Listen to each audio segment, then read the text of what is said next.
We're going to dive into a mailbag here on the Dallas Cowboys Report. You should know the drill by now. Use hashtag Cowboys, or you can super chat. And remember, you got to be subscribed if you want to get on the show. From Ed Coleman, are the Cowboys going to dump Jaylon Smith? Maybe. I will make note, Jaylon has been better. The past couple games probably outplayed Leighton Vander Esch, and I'd argue almost by a pretty good margin, actually. The Cowboys, though, can get out of his contract. And again, better the past few games, but he's regressed overall, and there are still moments each game when, especially when it comes to run fits, he's like, okay, I'll pass, and like plays patty cake or reads the wrong way and spins out. It's just not good, and he's not great in coverage still either. The issue is money, right?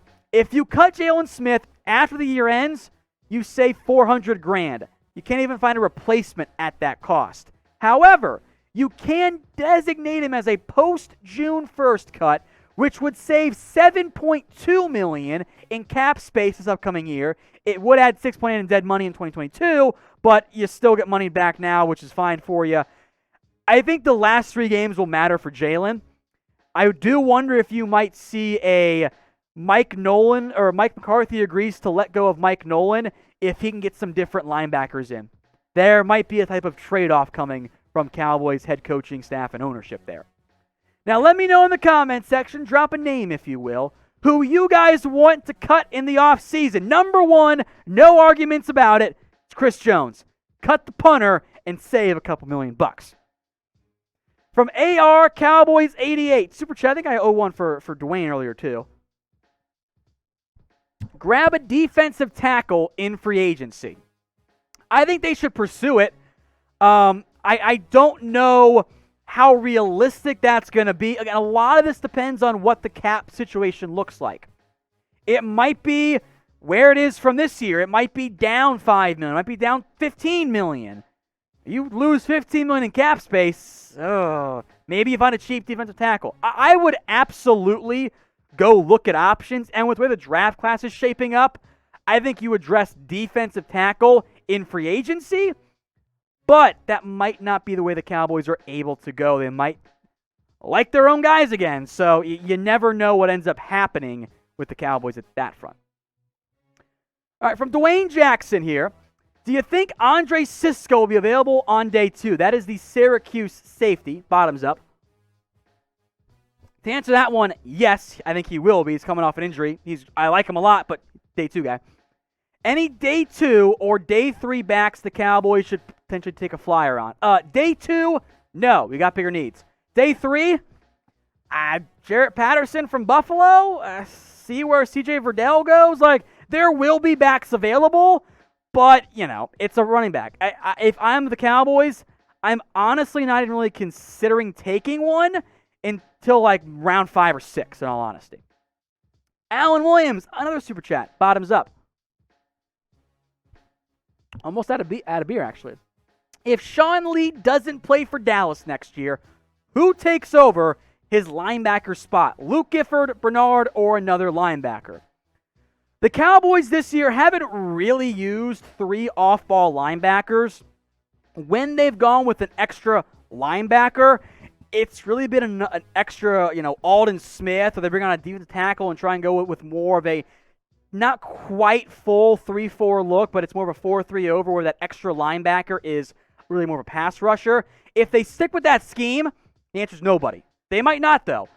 I haven't seen Gifford or Bernard. If they move on from Lee, and even if they keep Jaylon and Leighton Vander Esch, probably got to be somebody else, because I haven't seen those guys play. I can't trust them.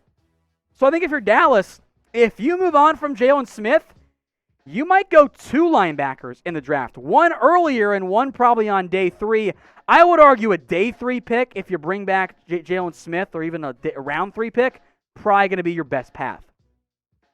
Sal Jr., Vic Fangio for defensive coordinator if he's fired by the Broncos. Sure, I don't think he gets fired, but I think in general, trying to pursue somebody who was on a fired staff, maybe a Gus Bradley, if the Chargers dump Anthony Lynn, that might be a good path. I have no problem, by the way, doing the whole 3-4, 4-3 thing, it's fine. Just give me a good defensive coordinator. I know Vic Fangio is a good DC. Now I'm trying to make your guys' lives easier. Head over to chatsports.com/gift card. If you don't know what you want for Christmas, ask for one. If you don't know exactly what to get your dad or your brother, or your cousin or whatever, let them pick. Get them a gift card. It's perfect if you don't know what to buy, or if you don't really know what you want yet. You can pocket it, and then maybe you see a jersey you want in a month. Perfect right there. Chatsports.com/gift card. I'll put that link, by the way, in the comments section, and I'll throw it in the description as well. From Luke D. Will Trevon Moehrig, the safety from TCU, be available on day 2? I haven't really dove in yet to the safety class because I'm trying to not fall in love too early in the year. But from what I've heard, I think that you will see Trevon Moehrig be safety 1, or at least close to it. And I think he goes late round 1, but more likely early round 2. The Arturo 090. Bradley and I over Dorrance Armstrong. There you go. Yeah, I think you're absolutely right. Sally Boy, put Dan Quinn in at DC. He was great in Seattle. What do you think? I'm down. I think Dan Quinn would be a good fit for what these Cowboys players currently have because he ran a similar style defense to Chris Richard. I think Quinn definitely benefited in Seattle from having, great players, right? I also thought he called a good game, and he helped develop those guys, too, and get some credit there. So, yes, I am on board with Dan Quinn as defensive coordinator. But I'll make note, the Seahawks themselves might just get to bring back Dan Quinn. So, there's going to be interest, and I do wonder if the Cowboys take, we like our guys to a whole new level and just say, okay, George Edwards, your next man up. Speaking of DC, who do you guys want? Let me know in the comments section. Now, I'm going to stay consistent. I like Dan Quinn. I did like George Edwards, the current defensive assistant, no position coach title there, who was the Vikings DC. We mentioned him before they hired Mike Nolan. I wouldn't mind that one if I were the Cowboys. From the Wizzy and YT, what are the chances of us going quarterback in round 1? 5% right now? I think it is low because you have a top 10 quarterback. And I know Dak's coming off the injury. It's a broken ankle. This isn't even an Alex Smith level injury. It's not even close to it. He was already back on the practice field, laughing around, walking without his crutches. He'll be fine.